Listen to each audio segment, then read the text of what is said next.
Lanjut sekarang ke bab yang keempat, pemanasan global. Penjelasan pertama tentang efek rumah kaca. Apa itu efek rumah kaca? Efek rumah kaca adalah proses pemanasan alam yang terjadi ketika panas yang dipantulkan oleh bumi terhalang oleh gas rumah kaca sehingga terperangkap dan dipantulkan kembali ke bumi. Akibatnya bumi semakin panas.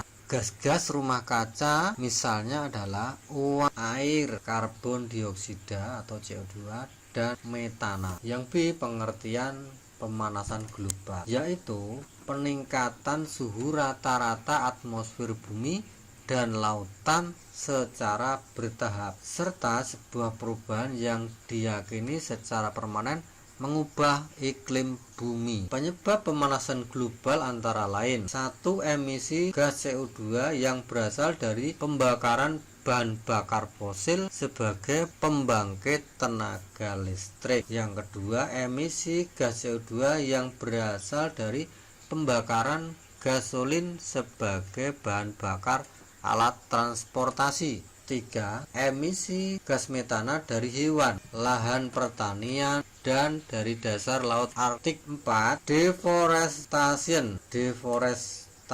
itu penebangan liar yang disertai dengan pembakaran lahan hutan. Yang kelima, penggunaan chlorofluorocarbons atau CFC dalam refrigerator atau pendingin. Yang keenam, meningkatnya penggunaan pupuk kimia dalam pertanian. Ingat-ingat ya. Kemudian dampak pemanasan global. Dampaknya ya, kalau tadi kan, sekarang dampaknya itu apa? Yang pertama, temperatur bumi menjadi semakin tinggi. Di berbagai wilayah mungkin temperaturnya menjadi lebih tinggi dan wilayah lainnya mungkin tidak. Yang kedua, curah hujan tidak merata. Tingginya temperatur bumi dapat menyebabkan lebih banyak penguapan dan curah hujan secara keseluruhan ya.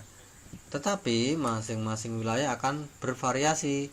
Beberapa menjadi basah, bagian lainnya kering. Dampak yang ketiga, mencairnya glacier ya, yang menyebabkan kadar air laut meningkat. Begitu pula dengan daratan pantai yang landai.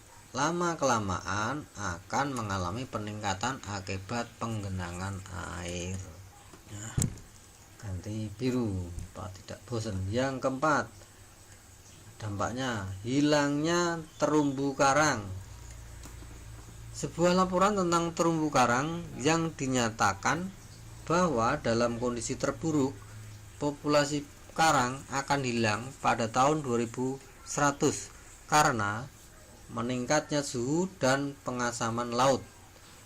Sebagaimana diketahui bahwa banyak spesies lain yang hidupnya bergantung pada terumbu karang. Dampak yang kelima, kepunahan spesies yang semakin meluas. Menurut penelitian yang dipublikasikan dalam majalah Nature, peningkatan suhu dapat menyebabkan kepunahan lebih dari 1 juta spesies. Sampai saat ini hilangnya spesies semakin meluas dan daftar spesies yang terancam punah terus berkembang dan bertambah. Yang keenam, kegagalan panen besar-besaran.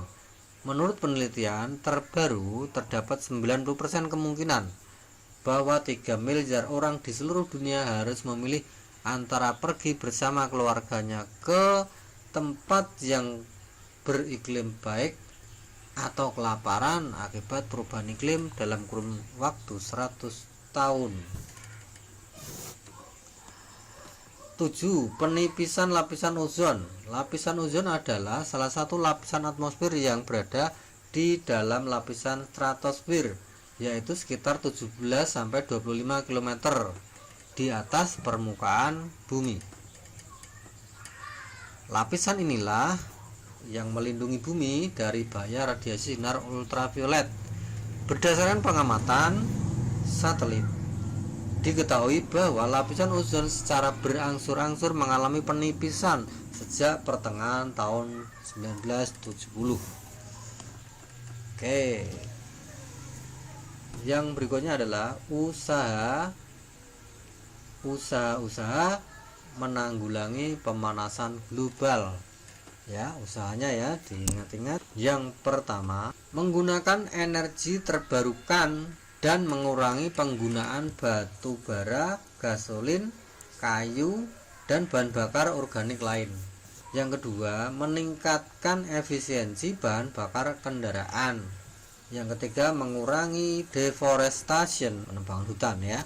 Yang keempat, mengurangi penggunaan produk-produk yang mengandung klorofluorokarbon CFC ya, dengan menggunakan produk-produk yang ramah lingkungan. Dan yang kelima, mendukung dan turut serta pada kegiatan penghijauan. Nah, ini bab yang kelima, lapisan bumi ya. Yang pertama membahas tentang atmosfer.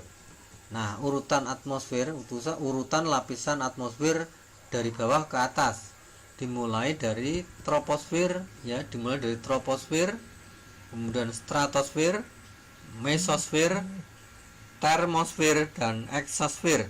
Caranya bagaimana supaya kalian tidak keliru ya, harus bisa urut ya. Mungkin dengan cara T itu dianggap angka 1 gitu dah, S itu mirip angka 2 ibaratnya, M itu seperti angka 3 begini ya. Nah, kita mulai lapisan yang paling rendah, namanya troposfer. Nah, ketinggiannya antara 0 sampai 10 km di atas permukaan laut, disingkat DPL ya, di atas permukaan laut. Di sini tempat berlangsungnya hujan, angin, salju, dan awan ada di lapisan troposfer. Yang kedua, lapisan stratosfer. Ketinggiannya 10 sampai 50 km DPL di atas permukaan laut. Lapisan stratosfer memiliki sedikit awan, namun tidak ada aktivitas cuaca sehingga tidak mengganggu penerbangan. Sebagian besar stratosfer terdiri atas gas ozon atau O3. Berikutnya adalah mesosfer. Ketinggiannya 50 sampai 85 km/dpl ya. Lapisan ini menjadi lapisan pelindung bumi dari benda-benda luar angkasa. Kebanyakan meteor yang menuju ke bumi akan terbakar habis di mesosfer ini ya. Antara mesosfer dan termosfer terdapat lapisan yang memiliki partikel ion atau bermuatan ya tentunya, yang disebut dengan ionosfer. Fungsinya untuk memantulkan gelombang radio frekuensi AM sehingga terdengar lebih jelas ya. Jadi antara mesosfer dan termosfer itu ada lapisan namanya ionosfer. Nah, sekarang yang di termosfer ya, di atasnya ionosfer, termosfer. Lapisan termosfer memiliki ketinggian antara 85 sampai 500 km DPL. Dinamakan termosfer karena term itu kan suhu ya, termometer ya, term suhu. Jadi mempunyai suhu yang panas, yakni pada lapisan ini mencapai suhu 1982 derajat Celcius. Selain sebagai tempat mengorbitnya teleskop Hubble dan pesawat ulang-alik, termosfer juga berfungsi sebagai pelindung bumi dan radiasi ultraviolet. Yang E adalah eksosfer. Pada ketinggian lebih dari 500 km di atas permukaan laut, kandungan utama dari eksosfer adalah gas hidrogen. Tempat satelit mengorbit. Satelit yang mengorbit di eksosfer tidak dapat bergerak bebas disebabkan eksosfer memiliki sedikit molekul, sehingga gaya tekan udara sangat rendah, mengakibatkan sayap dari pesawat luar angkasa tidak berfungsi.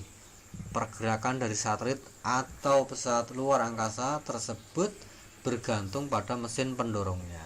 Sekarang tekanan udara oksigen di pegunungan. Atmosfer menyelimuti bumi hingga ketinggian ratusan kilometer.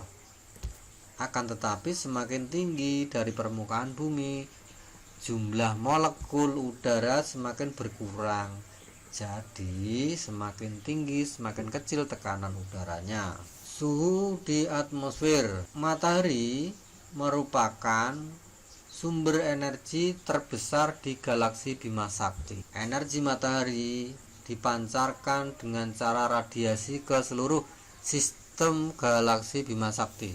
Sebelum mencapai permukaan bumi, radiasi energi matahari akan melewati atmosfer. Tidak semua gas di atmosfer mudah menyerap energi matahari, sehingga suhu di tiap lapisan atmosfer berbeda-beda. Lapisan ozon sekarang. Energi yang dihasilkan matahari dipancarkan dengan cara radiasi. Salah satunya radiasi adalah radiasi sinar ultraviolet. Jika terlalu lama terpapar sinar ultraviolet ini akan dapat merusak kulit dan menyebabkan kanker kulit. Radiasi ultraviolet yang sampai ke permukaan bumi hanya 1%, karena yang 99% radiasi ultraviolet diserap oleh lapisan ozon. Lapisan ozon terdapat pada stratosfer pada ketinggian 18 sampai 54 km dpl yang berfungsi untuk untuk menyerap sebagian besar radiasi ultraviolet yang ada dalam atmosfer sehingga melindungi bumi dari radiasi matahari yang berbahaya. Konsentrasi ozon di atmosfer berubah-ubah setiap waktu. Salah satu faktor yang mempengaruhi konsentrasi ozon adalah adanya gas klorofluorokarbon atau CFC. Gas CFC ini berasal dari lemari pendingin ya, atau lemari es ya, air condition atau AC, dan parfum. Ya, ini yang menyebabkan pencemaran gas CFC itu dari sini. Nah, CFC ini mampu memecah molekul ozon yang ada di atmosfer. Nah, kalau ozonnya pecah kan jadi berlubang kan. CFC terdiri atas atom karbon, fluor atau F, dan klorin atau Cl ya. Nah, kandungan klorin dari CFC dapat memecah molekul ozon. Ini yang bisa menyebabkan ozonnya berlubang, itu karena ada gas CFC ini yang berasal dari lemari pendingin, AC, maupun dari parfum. Oke ya, kita lanjutkan sekarang litosfer. Kalau tadi membahas tentang udara, atmosfer, sekarang membahas tentang litosfer atau batuan ya.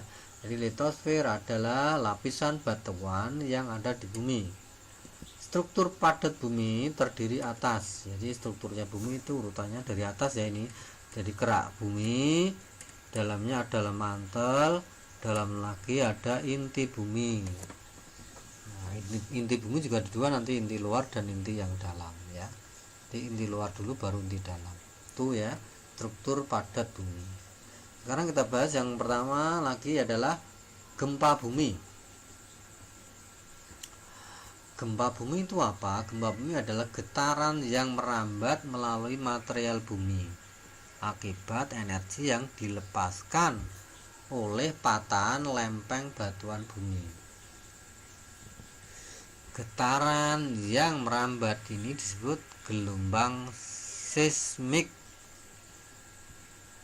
Gelombang seismik ini ya, itu getaran yang merambat sebagai gempa bumi ya. Kemudian hipocentrum itu apa? Hipocentrum itu adalah titik pada kedalaman bumi yang menjadi pusat gempa. Hipocentrum. Kemudian epicentrum, yaitu permukaan bumi di atas hipocentrum. Kemudian seismologi itu apa? Ilmu yang mempelajari tentang gempa bumi. Seismograf, alat yang digunakan untuk mencatat data gelombang seismik. Seismogram itu grafiknya ya, yang hasil pencatatan seismograf. Nah, magnitude itu apa? Yaitu ketinggian garis pada kertas yang menggambarkan besarnya energi saat gempa. Ya, kemudian kekuatan gempa. Jadi magnitude tadi disebut juga dengan kekuatan gempa ya. Pada sebuah daerah dinyatakan dengan skala Richter. Skala Richter itu satuan kekuatan gempa atau satuan magnitude. Nah, gelombang air laut yang ditimbulkan dinamakan dengan tsunami ya. Tsunami itu gelombang air laut yang ditimbulkan. Pusat gelombang tsunami adalah epicentrum yang berada di laut yang jauh dari pantai. Nah, ketinggian gelombang tsunami di tengah lautan hanya 1 meter. Namun, jika gelombang tersebut dapat merambat dengan kecepatan 500 sampai 1000 km per jam. Jadi kecepatannya walaupun tingginya 1 meter tapi kecepatannya tinggi ya, sampai 500 sampai 1000 km per jam. Nah, ketika mendekati pantai, kecepatan gelombang tsunami menurun hingga sekitar 30 km per jam ya, menurun, berkurang kan perjalanan jauh ya. Akan tetapi tinggi gelombang tsunami mendekati pantai tingginya meningkat hingga puluhan meter. Sebelum gelombang tsunami sampai di pantai, air laut yang ada di pantai surut seketika. Jadi sebelum sampai ke pantai, tsunami-nya tuh air di pantai tuh surut seketika, kemudian datang langsung besar. Itu ya tsunami, mengerikan tuh ya. Oke, setelah gelombang gempa selesai, sekarang gunung berapi. Gunung berapi jika mengeluarkan magma dan mengalir di permukaan bumi saat terjadi erupsi, nah itu dinamakan lava. Jadi lava itu adalah magma yang keluar dari dan mengalir di permukaan bumi ya. Ketika terjadi erupsi itu letusan gunung Merapi ya. Erupsi itu letusan gunung Merapi, setelah meletus kan magmanya mengalir di permukaan bumi. Nah, magma yang keluar mengalir itu namanya lava. Nah, sedangkan di Gunung Merapi sendiri memiliki lubang yang berbentuk melingkar di daerah puncaknya yang disebut kawah. Selain material tersebut, letusan Gunung Merapi juga menghasilkan awan panas atau aliran piroklastik ya. Piroklastik ya. Atau yang dikenal oleh masyarakat dengan nama wedhus gembel. Jadi wedhus gembel itu tadi ya, aliran awan panas, itu namanya wedhus gembel. Jadi selain mengeluarkan lava juga mengeluarkan awan panas atau wedhus gembel. Tingkatan status Gunung Merapi ya, tingkatannya adalah dari mulai normal, kemudian waspada, kemudian siaga, dan awas ya. Itu ada 4 tingkatannya. Oke, sekarang setelah gunung, sekarang adalah tentang hidrosfer. hidrosfer. Hidro itu air ya. Fer itu lapisan ya. Hidrosfer lapisan air yang menyelimuti bumi. Hidrosfer tidak hanya meliputi perairan yang luas seperti laut dan samudra, tetapi juga meliputi air di danau, di sungai, air tanah, dan uap air yang ada di udara. Itulah hidrosfer. Nah, ada siklusnya air ya. Siklus air mungkin barangkali waktu SD sudah diterangkan ya. Jadi awalnya bermula ketika panas matahari menyebabkan air menguapkan air yang ada di laut dan di permukaan bumi. Terjadi evaporasi ya, penguapan. Nah, uap air tersebut akan berkumpul di angkasa dan terjadi proses kondensasi atau pengembunan. Jadi uap air yang di angkasa tadi kan mengalami pendinginan sehingga mengalami proses kondensasi, pengembunan, mengembun ya. Jadi uap itu kalau kedinginan akan mengembun itu menjadi titik-titik air ya, hingga terbentuk awan. Nah, titik-titik air atau awan tadi ya.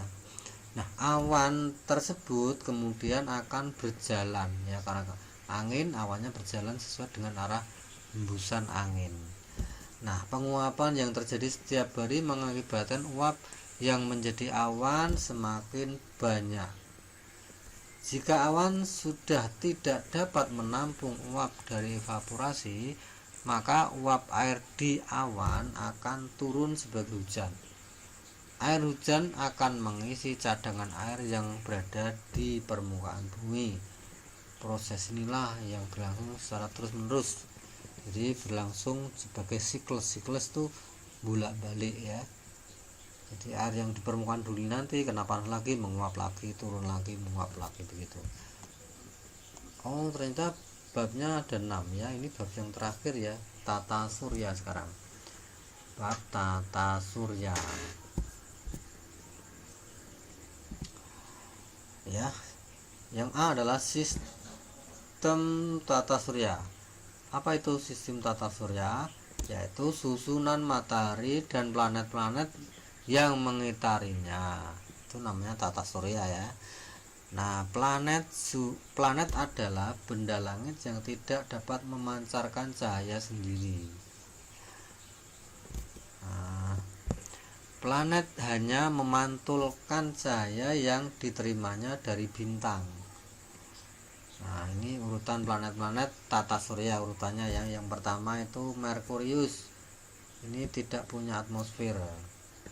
Jadi setelah matahari kemudian dikelilingi Merkurius ya. Yang pertama planetnya Merkurius. Yang kedua Venus, dinamakan dengan bintang fajar atau bintang pagi. Ini banyak atmosfer, tersusun dari karbon dioksida. Rotasinya berlawanan arah dengan rotasi planet lain ya. Rotasinya loh ya, bukan revolusi, tapi rotasinya muternya itu tidak seperti planet yang lain. Kemudian yang ketiga adalah bumi, planet biru nama lainnya ya, punya satelit namanya bulan. Yang keempat Mars, yaitu planet merah karena diselimuti debu merah karat, mirip bumi ya. Jadi Mars itu mirip bumi. Satelitnya ada 2, Phobos dan Deimos. Planet-planet kecil yang terletak antara Mars dan Jupiter dinamakan dengan asteroid atau planetoid. Jadi antara Mars ya, kemudian kan sekarang yang kelima kan Jupiter. Nah, sebelum ke Jupiter tuh ada planet-planet kecil namanya asteroid. Nah, baru kemudian Jupiter, yaitu planet yang terbesar, terdiri gas padat hidrogen dan helium. Satelitnya ada 16 ya, ada yang namanya Ganymede. Yang keenam adalah Saturnus, yaitu terbesar kedua, terdiri gas hidrogen juga ya, mempunyai cincin ini ya, mungkin yang planet yang paling indah ya. Satelitnya ada 21, diantara ada yang namanya Titan. Kemudian yang ketujuh adalah Uranus, terdiri logam dikelilingi es, warnanya biru laut. Satelitnya ada 4 ya, ada yang namanya Ariel ya, bukan Aril ya, Aril. itu ya Noah atau ya bukan ya. Yang ketujuh adalah Neptunus, yaitu kembarannya Uranus. Nah, ini pembagiannya ini ya. Ya, nanti ada istilah planet dalam. Disebut planet dalam atau juga planet terestrial, yaitu planet yang dekat dengan matahari, ukurannya kecil, memiliki sedikit satelit atau tidak punya satelit sama sekali ya. Terdiri atas ya ini Merkurius, Venus, Bumi dan Mars. Itu planet dalam ya, batasnya Mars ada 4 planet. Kemudian planet luar itu berarti disebut juga dengan planet Jovian. Padahal planet yang letaknya jauh dengan matahari, berukuran besar, memiliki banyak satelit, dan sebagian besar tersusun dari bahan ringan seperti hidrogen, helium, metana, dan amonia. Planet-planet dalam dan luar dipisahkan oleh sabu asteroid. Nah, di antara planet dalam dan planet luar itu ada asteroidnya ya. Nah, planet luar terdiri atas Jupiter, Saturnus, Uranus, dan Neptunus. Kemudian komet ya. Komet adalah benda langit yang mengelilingi matahari dengan orbit sangat lonjong. Komet terdiri atas debu, partikel batu yang bercampur dengan es, metana, dan amonia. Bagian-bagian komet yaitu inti komet, yaitu bagian komet yang berukuran kecil, padat, tersusun dari debu dan gas. Yang B adalah koma ya, koma. Jadi bagian komet itu ada 3. Inti komet, yang kedua adalah koma, yaitu daerah kabut di sekitar inti. Yang ketiga ekor komet, yaitu bagian komet yang berukuran lebih panjang. Arah ekor komet selalu menjauhi matahari karena dorongan yang berasal dari angin dan radiasi matahari. Kemudian ada lagi yang namanya meteoroid. Meteoroid adalah potongan batu atau puing-puing logam yang mengandung unsur besi dan logam ya, yang bergerak di luar angkasa, di batu angkasa ya. Meteoroid yang habis terbakar, jadi meteoroid ini ada yang terbakar habis oleh atmosfer bumi. Jadi kalau mau jatuh misalkan, nah kemudian ditangkap oleh atmosfer bumi, nah maka itu yang disebut dengan meteor ya. Jadi meteor itu meteoroid yang jatuh habis terbakar di atmosfer bumi ya, itu namanya meteor. Jadi awalnya namanya meteoroid, kalau jatuh terbakar namanya meteor. Tapi kalau jatuh tidak habis terbakar dan sampai ke permukaan bumi, ya, jangan sampai ya, nah itu disebut dengan meteorit. Kalau tadi kan meteoroid, ini meteorit. Nah, yang berikutnya asteroid. Asteroid tadi sudah ya, yaitu apa, potongan-potongan batu yang mirip dengan materi penyusun planet ya, planet. Sebagian besar, maksudnya sebagian besar asteroid terletak di daerah antara orbit Mars dan Jupiter ya. Tadi sudah, asteroid itu letaknya antara Mars dan Jupiter yang disebut dengan sabu asteroid. Berikut sebutkan ini apa ini? Susunan matahari ya. Susunan matahari dari dalam ya keluar. Susunannya ini, matahari tersusun dari inti matahari, kemudian fotosfer, kromosfer, dan korona. Inti itu bagian matahari tempat reaksi ya. Kemudian ada fotosfer tuh yang bagian matahari yang bercahaya, kromosfer bagian matahari yang seperti gelang merah, korona bagian matahari seperti mahkota yang menjulur itu ya. Rotasi bumi atau perputaran bumi pada porosnya itu namanya rotasi bumi ya. Menyebabkan hal-hal akibat dari rotasi bumi ya, di bumi yang berputar pada porosnya itu menyebabkan gerak semu matahari. Gerak semu matahari ya. Gerak semu matahari itu, matahari kelihatannya kan berputar padahal itu enggak ya, yang berputar bumi kita ya. Dan benda-benda langit, jadi gerak semu matahari dan benda-benda langit yang seolah-olah bergerak dari timur ke barat itu gerak semu ya. 2. Pergantian siang dan malam. Jadi adanya rotasi menyebabkan pergantian ada siang ada malam. Yang ketiga, bagian khatulistiwa bumi mengalami penggembungan. Bagian khatulistiwa menggelembung ya. Dan bagian kutubnya mengalami pemampatan karena berputar terus kan, yang atas bawah itu pekat ya, memadat ya, sedangkan yang bagian khatulistiwa itu menggelembung.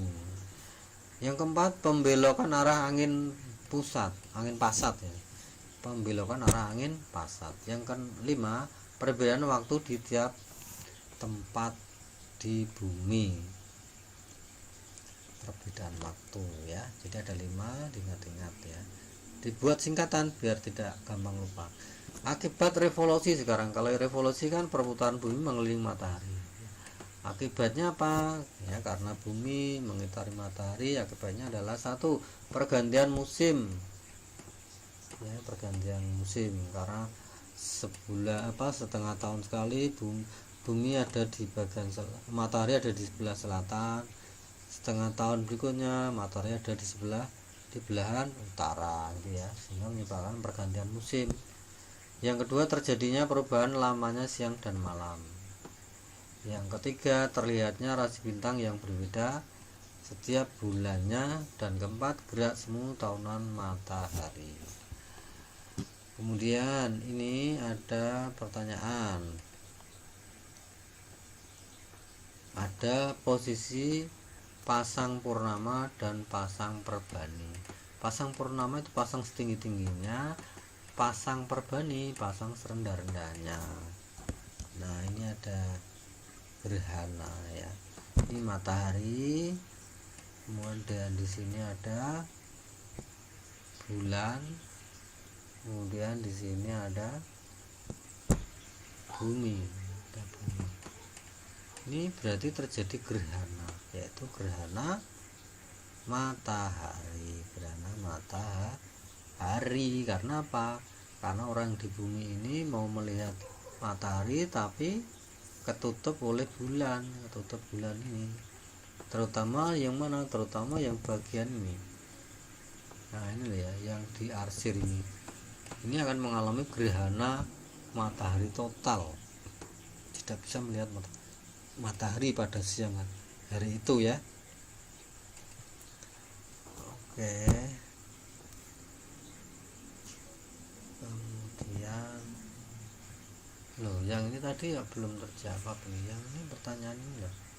Oh, gambarnya mana? Oh, gambarnya nggak kelihatan. Oke, kita tampilkan dulu gambarnya. Nah, ini maksudnya ya. Maksudnya ini. Pertanyaan ini ya, yang pasang tinggi itu loh, pasang purnama. Jadi ini ada gambar, ini matahari, ini bulan, ini bumi ya. Nah, bulan kan mengelilingi bumi, ada 4 posisi seperti ini ya. Jadi bumi di sini, bulan mengelilingi, terjadi 4 posisi. Kadang-kadang di nomor 1, bisa di nomor 2, 3, 4. Kalau bulan pas di nomor 1 posisinya kan lurus dengan matahari dengan bumi ya. Termasuk di nomor 3 ini lurus semua. Ini menyebabkan pasang ya, pasang purnama. Sehingga pada saat nomor 1 dan nomor 3, bulan di nomor 1 nomor 3 ini terjadi pasang purnama, pasang setinggi-tingginya. Sedangkan pada posisi nomor 2 dan nomor 4 ya, bulan kalau pas di nomor 1, 2 dan 4 ini karena letaknya tidak lurus ya, maka ini terjadi pasang serendah-rendahnya, yang disebut dengan pasang perbani ya, pasang serendah-rendahnya itu ya yang atas. Sekarang kita lanjutkan yang gerhana tadi. Yang bawah ini gerhana bulan ya, karena orang di bumi ini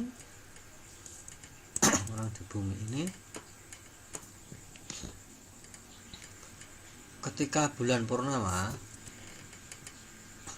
bulan ini tidak mendapat sinar matahari karena ketutup oleh bumi. Akibatnya apa? Akibatnya walaupun bulan purnama, bulannya nggak kelihatan ya, gelap karena ketutup oleh bumi.